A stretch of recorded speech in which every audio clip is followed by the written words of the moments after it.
Hello beloved people, hari ini masih tentang foolishness atau kebodohan. Hari ini kami akan membahas poin yang kelima, apa yang membuat orang jadi bodoh.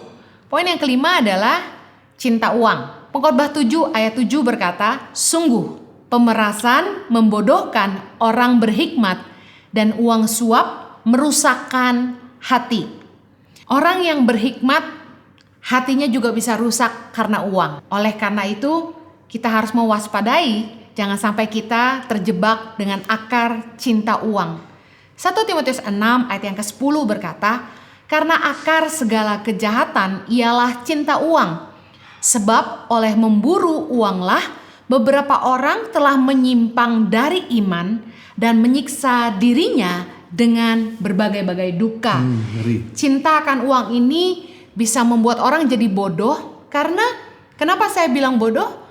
Karena yang paling penting dalam hidup ini adalah apa yang kekal, apa yang kita akan hidupi di dalam kekekalan nanti. Nah, bagaimana cinta akan uang membutakan mata hati orang sehingga mereka hanya fokus kepada apa yang sementara. Cinta akan uang membuat orang memburu uang dan menyimpang dari iman, yang padahal iman itu yang akan menyelamatkan mereka untuk kekekalan nanti. Dan cinta akan uang membuat orang jadi bodoh karena mereka menyiksa dirinya dengan berbagai-bagai duka. Contohnya, orang yang cinta uang itu bisa menghalalkan segala cara untuk mendapatkan kekayaan. Menyiksa dirinya, kerja nggak kenal waktu. Uang jadi fokus hidup. Segala-galanya untuk uang sampai mereka kehilangan apa yang paling berharga dalam hidup mereka. Cinta uang membuat orang memisahkan tali persaudaraan. Bayangkan, cinta akan uang bisa memisahkan kentalnya darah persaudaraan. Cinta akan uang memisahkan suami dengan istri. Padahal kata firman Tuhan, yang dipersatukan Allah tidak bisa diperceraikan oleh manusia. Cinta uang memisahkan anak dengan orang tua. Bayangkan, karena masalah harta warisan, anak bisa benci sama orang tuanya. Cinta akan uang membuat ipar, mertua, menantu bertengkar. Cinta akan uang membuat orang membunuh sesamanya.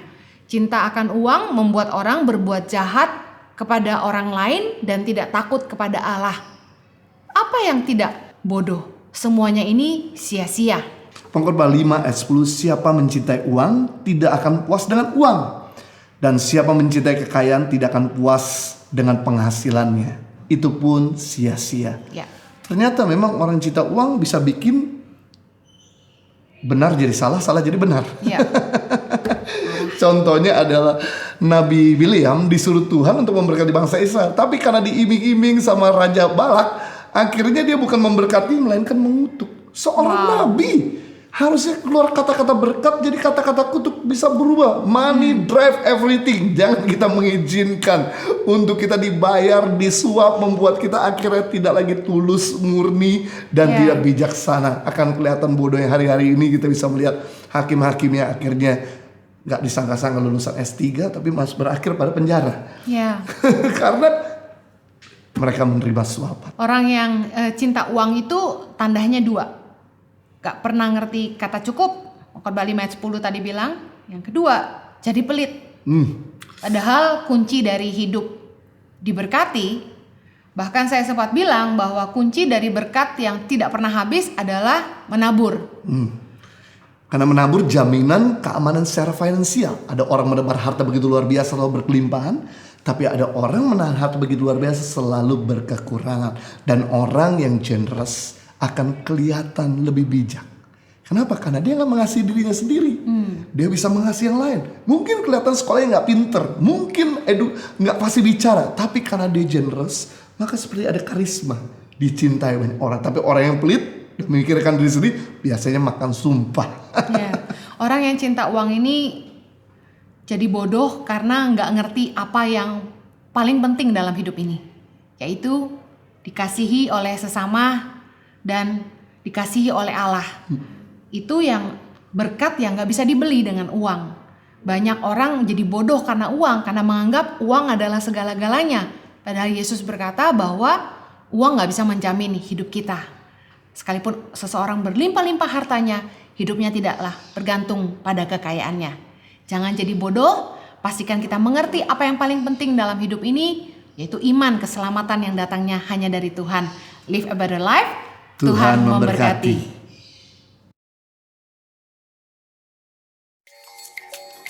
Ya, saat ini kami sudah ada di Seperong.